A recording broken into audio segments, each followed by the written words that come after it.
Ooh, the spooky vibes. Probably got some like Halloween sounding thing going on right now. Sounds real Halloween and dark. Perfect for a college football podcast, wouldn't you say? Welcome to the Panda Podcast. I am the king of all things cute in college football, the Panda. I appreciate you tuning into this podcast. If you think I'm actually good at what I'm doing, like, subscribe, share, tell everyone you know about it, or at least tell 3 people you know about it, so then they can go tell 3 other people that they know about it, and then maybe, this thing can kind of grow into something. Shout out to Lucas King on the vibes that I've set here in the Panda Hookah Lounge with no hookah. Usually we get the kind of chill hip-hop vibes, but now I wanted to go with something a little spookier today. Because we're going to talk about a monster. A monster that's growing in college football that it just might be out of control at this point. And I think it may be greater than anything we've ever seen, including the monster that we already currently were dealing with, and that is Nick Saban in Alabama. I mean, what people were saying that what Nick Saban has done at Alabama will probably not be replicated, and it probably will never, we'll never see something like this again in college football. I disagree. Because I think we're growing a bigger monster than ever before. Right now, you're seeing them. In fact, Alabama played this monster, and they couldn't do anything about it. That monster is Clemson. And you know what's so crazy about Clemson is I've been a fan of Clemson. I haven't been a fan because Michigan is my favorite school, no question. If Michigan played Clemson, I would root for Michigan 100 out of 100 times. But I've always had a little small spot for Clemson. I don't know whether it's the purple and orange or whatever.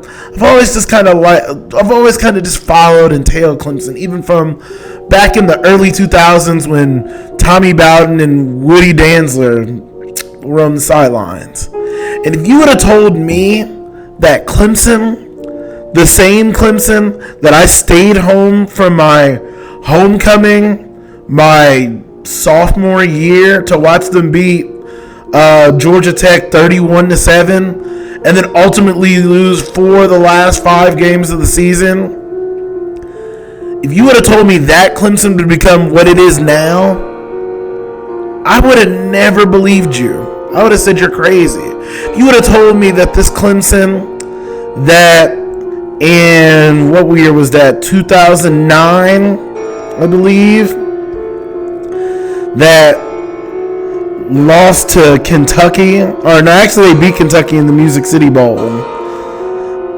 but they lost to Georgia Tech twice in 1 year. What was the year?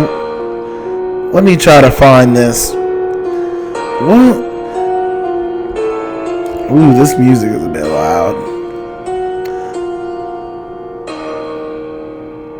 If you would have told me the Clemson that lost in the Gator Bowl to Nebraska and finished 7-6 would become this, I would tell you you're crazy. But the truth of the matter is, this is what Clemson has become. They're a monster. They're a bigger monster. They're potentially, if not going to be, a bigger monster than Alabama has ever been. And you're probably looking at me like, Troy, you're just talking nonsense. There's no way that what we've seen. I mean, Alabama's won 5 national championships during the Nick Saban era. How can you say Clemson's going to top that? Well, all right, let's focus on what they've already done already. Now under Dabo has already won 2 national championships. He's been to the college football playoff 4 years in a row. They are just, they had one of the best 4-year classes we've ever seen. They're the first team since like the 1900s to go 15-0. I mean, they're already doing monstrous things at Clemson as we speak right now. And the truth of the matter is, the future is even brighter for Clemson. Currently, if you look at 24/7 Sports, the 2020 recruiting class, Alabama and Clemson have the same amount of verbal commitments as each other. Clemson has 17, Alabama has 17. Clemson's recruiting class is 30 points higher than Alabama's already. 30, and they're on even amounts of recruits. It's not like Clemson has a ton more people than Alabama. They have the same amount of people, but Clemson is 30 points higher. Clemson, in the last 4 years, has recruited a 5-star quarterback every single year. I mean, Deshaun Watson, Hunter Johnson, who's now transferred to Northwestern because he wasn't going to play, and now they have Trevor Lawrence, who some are considering. I talked to a good friend of mine who I really respect his opinion, especially when it comes to the NFL and the NFL draft. He's saying that Trevor Lawrence might be the best prospect he's ever seen eventually. And now they got the DJ kid, Uliga. I probably said that horribly, and I humbly apologize to that kid. That's now 4 or 5-star quarterback. They're consistently bringing in some of the best defensive end and defensive tackle talent. Right now, currently in the class, they have Brian Breeze, the number 2 player overall, best defensive tackle in the game, committed to Clemson. Miles Murphy, the number 2 overall strong side defensive end, committed to Clemson. The number 1 strong side defensive end from Columbia, South Carolina, Jordan Birch, he's crystal balled 62% to go to Clemson.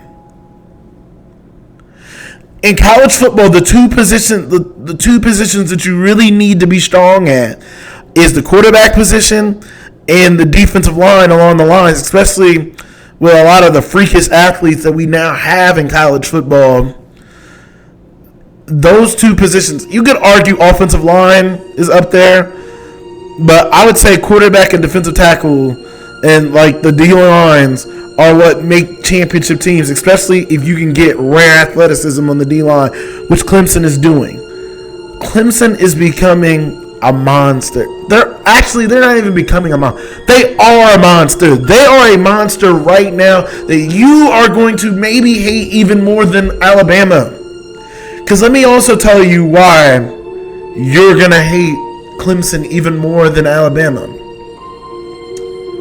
It's all set up for this to be a lot more sustainable for Alabama. A lot of people like to take shots at Alabama and the schedule that they play. They're like, oh, Alabama doesn't play anybody. What does Alabama do? Alabama, they just schedule Mercer or somebody, or the Citadel or whatever. Like, you guys realize Clemson played a much easier schedule last year than Alabama, then played Alabama in the championship and smoked them. I mean, they shared a common opponent in Texas A&M. Now, Alabama played them in Tuscaloosa. Clemson played them at College Station. But that's a shared opponent along with Louisville. But Alabama played LSU and Georgia in the SEC championship game. They went at LSU. LSU was a New Year's Six team, and they won their bowl game.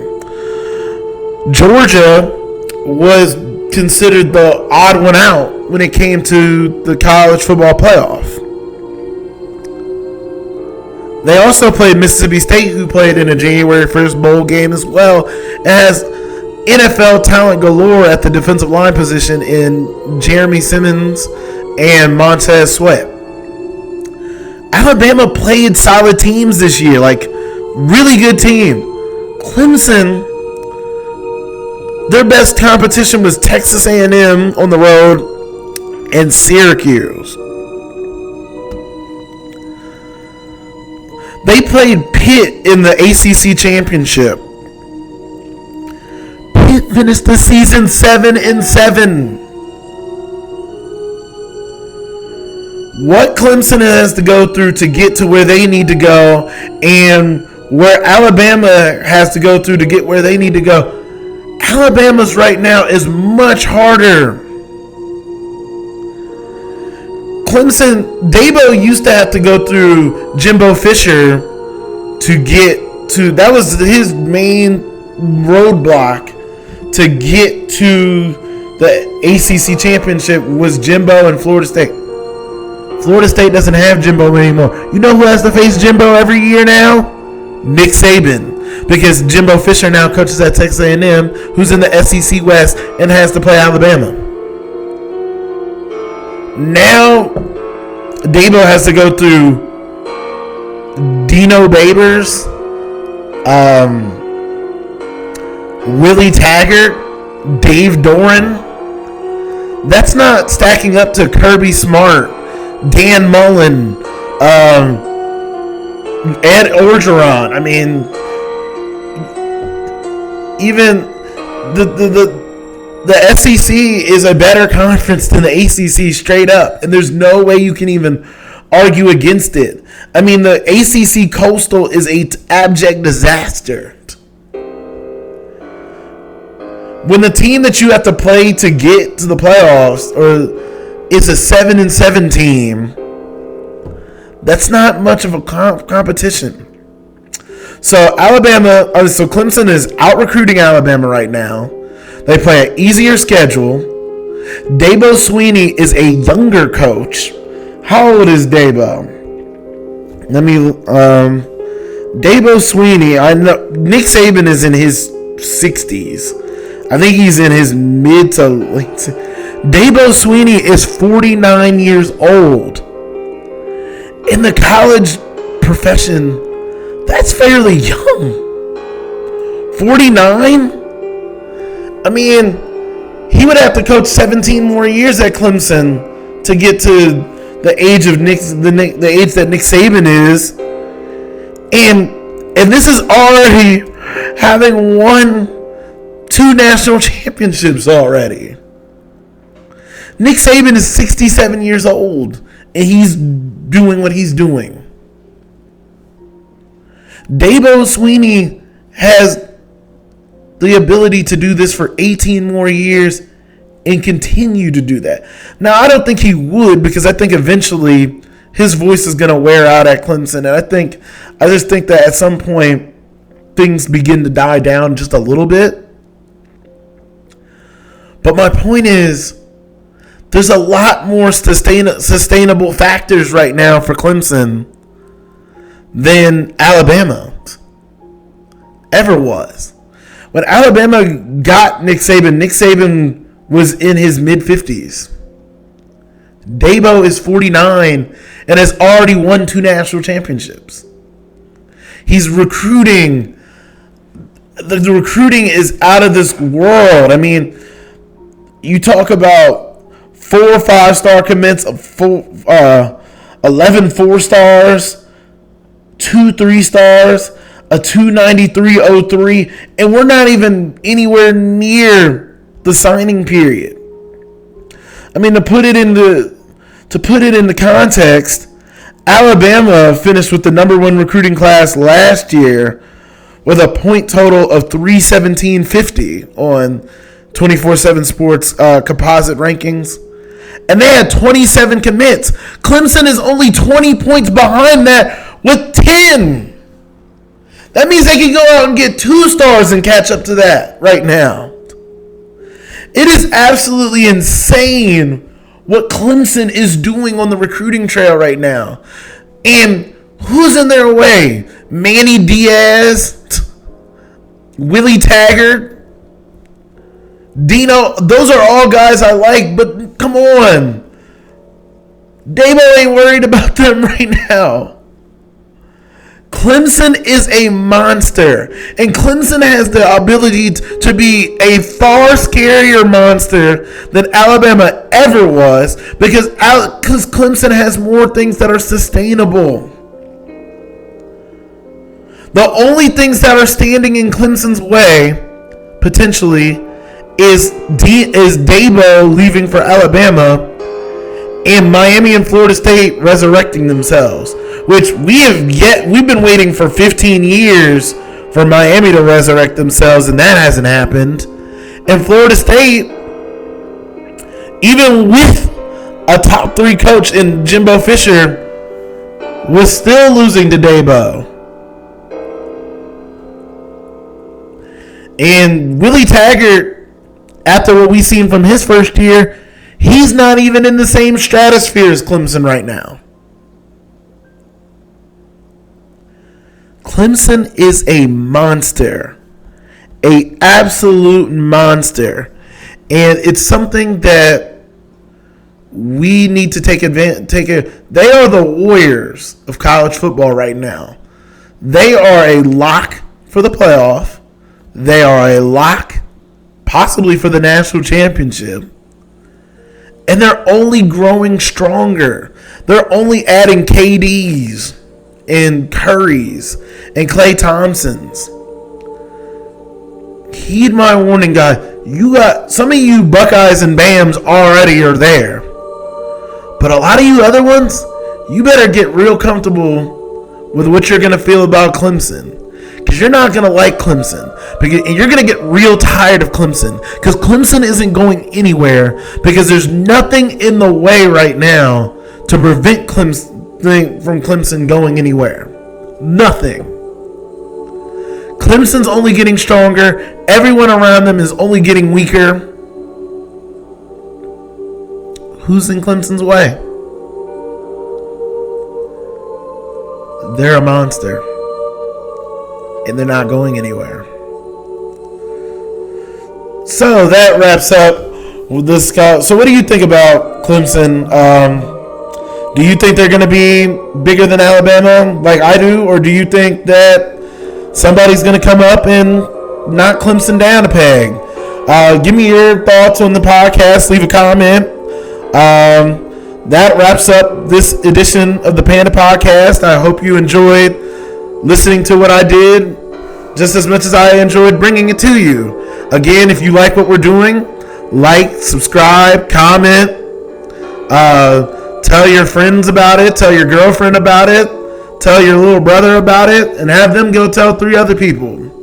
And then have those 3 people tell 3 other people, and we can really grow this thing and make it into something.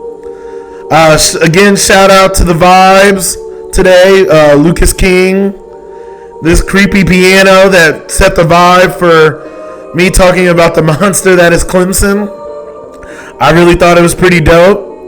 I'm going to post a link for his page for this video. That's like an hour of dark piano. If you're that kind of, if you're feeling in like a dark goth vibe, check it out. And we're going to try, we're going to try to get a schedule going where I record for you Monday, Wednesday, and Wednesday solo dolo like I'm doing right now.